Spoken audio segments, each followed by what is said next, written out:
Market में एक चीज हमेशा ध्यान रखिएगा, कभी भी बड़े रिटर्न्स मिलने से पहले आपका मार्केट में टेस्ट होने वाला है। इसलिए हम कहते भी है, एक स्टॉक ने ब्रेकआउट दिया, ब्रेकआउट देने के बाद वो रिटेस्ट करे, आपका टेस्ट ले, उस समय आप घबराइएगा मत। उसी तरीके से मार्केट भी ना अभी पिछले 2, 3, 4 महीने से ट्रेडर्स का टेस्ट ले रहा है। देखिए पिछले 2 साल में 2020, 2021 में सबने भरपूर पैसा कमाया, पर पिछले 2-3 महीनों से ना जिन्होंने पैसा कमाया था उनको आदत नहीं थी थोड़ा सा रुक के काम करने की। उन्हें आदत नहीं थी कि मार्केट हमें थोड़ा सा टेस्ट भी कर सकता है। उनके लिए टेस्टिंग पीरियड चल रहा है। अब इस टेस्टिंग पीरियड के बाद क्या होगा, कुछ लोग तो मार्केट से छट जाएंगे। वो बोलेंगे कि नहीं यार, हमें समझ नहीं आया, हमें तो सोचा था कि डेली यहां पे प्रॉफिट बनेगा, हम चले कहीं और जो बच जाएंगे वो एक्चुअली विनर होंगे और मार्केट से पैसा कमा पाएंगे। अब आप वो छटने वाले लोगों में से होंगे या रहने वाले लोगों में से होंगे, कंप्लीटली डिपेंड करता है कि आप मार्केट में लॉन्ग टर्म के लिए आए हैं या फिर सिर्फ मस्ती मजाक के लिए। चंबल गार्डन है, चंबल गार्डन ना हमारे कोटा में एक गार्डन है जहां पे सब लोग ऐसे शाम को घूमने चले जाते हैं। तो आप भी उस तरीके से सिर्फ घूमने आए यहाँ पे मार्केट में, या जेन्युइनली लॉन्ग टर्म में, चाहे ट्रेडिंग हो, चाहे इन्वेस्टमेंट हो, चाहे म्यूचुअल फंड्स हो, इससे पैसा कमाना है, इस साइकोलॉजी के ऊपर डिपेंड करने वाला है। अभी मुझे पता है आपका टेस्टिंग पीरियड चल रहा है, पर बहुत जल्दी ये टेस्टिंग पीरियड भी खत्म हो सकता है। ध्यान रखिएगा इस बात का। और इसी के साथ शुरू करते हैं आज का पहला पार्ट, जिसका नाम है मार्केट टुडे। सबसे पहले इंडेक्स पे नजर डालते हैं। Sensex, Nifty, bank Nifty neutral से हम कह सकते हैं। मिड कैप इंडेक्स 0.59% नेगेटिव रहा। एडवांस लाइन रेशियो पे नजर डाले तो 600 के आसपास शेयर एडवांस हुए, जिसके अगेंस्ट में 1350 के ऊपर शेयर डिक्लाइन हुए। पुअर एडवांस लाइन रेशियो है।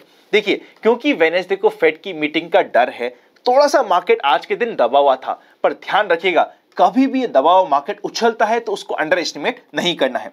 सेक्टर्स की बात करें तो metals, private bank, FMCG, reality और फाइनेंशियल सर्विसेज के साथ साथ पीएससी और कमोडिटी अच्छा परफॉर्म करे। इंपॉर्टेंट था कमोडिटी को देखना, वहां पे अच्छा बाउंस आया। इसी के अगेंस्ट में IT, consumer durable, auto, health care, PSU bank, consumption के साथ साथ इंडिया इंफ्रास्ट्रक्चर आज के दिन थोड़ा सा शांत थे। विक्स आज के दिन 20.28 पे कंफर्टेबल है। निफ्टी के मोमेंट के ऊपर नजर डाले तो ओपनिंग हुई थी 16,924 की, गैप डाउन ओपनिंग हुई थी, पर जितना एसजीएक्स निफ्टी में पेन था उतना मार्केट में पेन देखने को नहीं मिला। लो बनता है 16,917 का, क्लोजिंग होती है 17,050 के ऊपर की, अच्छी क्लोजिंग बोल सकते हैं। और आज का हाई बनता है 17,092 के आसपास। ओवरऑल अगर आज मार्केट की बेसिस पे बात करें तो मेरे हिसाब से एक अच्छी क्लोजिंग हम बोल सकते हैं। अब अगर इंपॉर्टेंट अपडेट्स की बात करें तो सबसे पहले एशियन ग्रेन्यूटो इंडिया लिमिटेड का आ रहा है राइट इशू। अगर हम बात करें लग्जरी सर्फेसेस और बाथवेयर कंपनी में इंडिया की one of the leading company है, 441 करोड़ का राइट इशू इसमें आने वाला है और प्राइसिंग है 63 रुपीस की।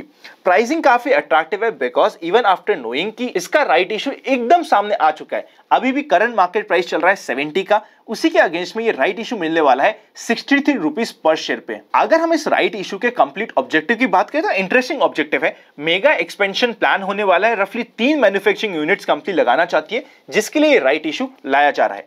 फाइनली अगर हम बात करें इन्वेस्टर्स के लिए रिकॉर्ड डेट थी, एशिया ग्रेन्यूटो के शेयर्स उनके पास होने चाहिए थे 12 अप्रैल 2022 तक, अगर उन्हें इस राइट इशू में पार्ट लेना था तो।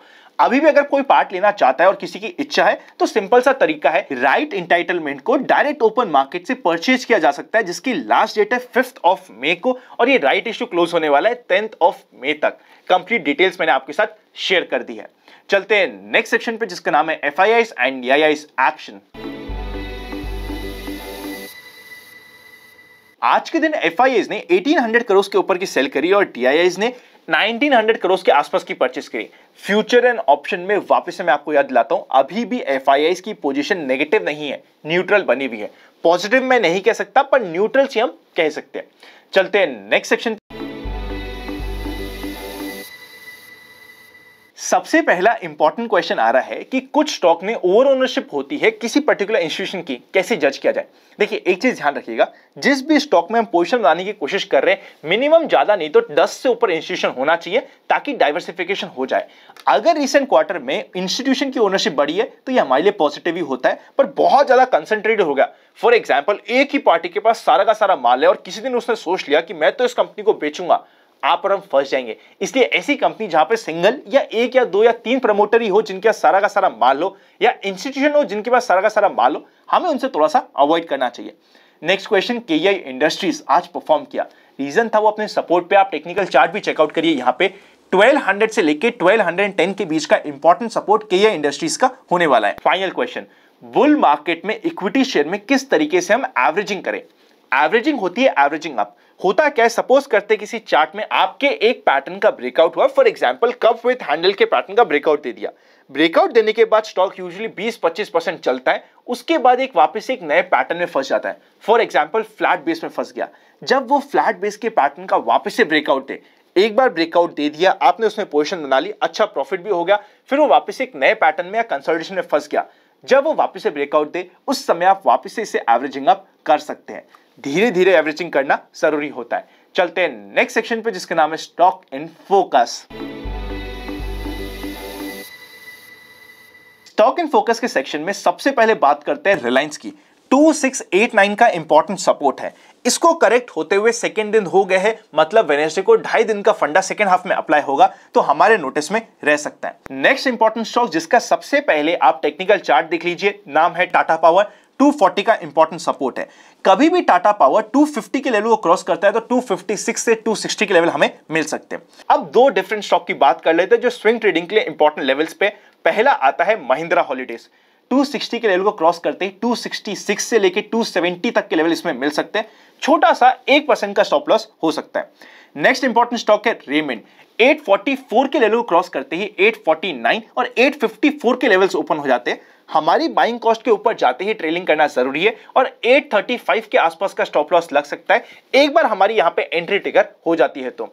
और छोटा स्टॉप लॉस चाहिए तो 840 का भी स्टॉप लॉस काम करना चाहिए। चलते हैं नेक्स्ट सेक्शन पे जिसका नाम है general market trend. General market trend अभी भी न्यूट्रल में है और number of volume distribution days का काउंट है 6। ध्यान रखिएगा न्यूट्रल में है, क्वांटिटीज को कंट्रोल करके हम काम कर सकते हैं और इस समय हमें हमारी एजुकेशन पे फोकस करना चाहिए। अगर आपने secret of money making batch को ज्वाइन नहीं किया है, फाइनल लास्ट बैच होने वाला है जिसकी सारी की सारी डिटेल्स आपको डिस्क्रिप्शन में मिल जाएगी। इसके बाद लाइव बैचेस एटलीस्ट इस साल में तो नहीं होगा, इतना मैं श्योर हूं। तो अगर आप यूज करना चाहते हो, उस बैच का पार्ट बनना चाहते हैं तो डिस्क्रिप्शन के लिंक को चेकआउट करना मत भूलिएगा। आप में से कुछ मैंने कमेंट देखे कि अनंत जनरल मार्केट ट्रेंड को हम समझ नहीं पाते, तो उसके लिए कंप्लीट सीरीज भी बन चुकी है। कल मार्केट की छुट्टी भी है, जरूरत पड़े तो चेकआउट कर लीजिएगा। चलते हैं नेक्स्ट सेक्शन पे जिसका नाम है expectations from tomorrow's market. Call के हाईएस्ट ओपन इंटरेस्ट के बेसिस पे पहला रेजिस्टेंस होता है 17,300 का और इंपॉर्टेंट सपोर्ट आता है 16,850 के लेवल का। पुट कॉल रेशियो 1 पे है, कुछ नहीं कह सकते, बिल्कुल न्यूट्रल सा है। मार्केट की बात करें तो कल के दिन है मार्केट की छुट्टी। यूएस में वेडनेसडे को आने वाला है फेड का रिजल्ट, उससे पहले मार्केट थोड़ा सा प्रेशर में रह सकता है, पर एक बार वो रिजल्ट अनाउंस होता है उसके बाद मार्केट चाहे तो थोड़ा बहुत वापस से पुल बैक देना और मोमेंटम देना स्टार्ट हो सकता है। Stock specific action towards the latter part of this week या फिर नेक्स्ट वीक से हमें मिलना काफी अच्छा स्टार्ट हो सकता है। अगर कोई अच्छा स्टॉक जिसने ब्रेकआउट दिया था इंपॉर्टेंट सपोर्ट पे, हमारे डार पे रहना चाहिए। हो सकता है वहां पे सपोर्ट पे हमने बाय किया तो हमारा थोड़ा सा स्टॉप लॉस खा जाए, पर बाय चांस वहां पे मोमेंटम आना स्टार्ट हुआ, जिन्होंने पहले ब्रेकआउट दिया था बड़े मोमेंटम के लिए वो स्टॉक रेडी हो सकते हैं, तो उनके ऊपर स्पेशल रडार रख दीजिएगा। Happy learning and I will see you very soon.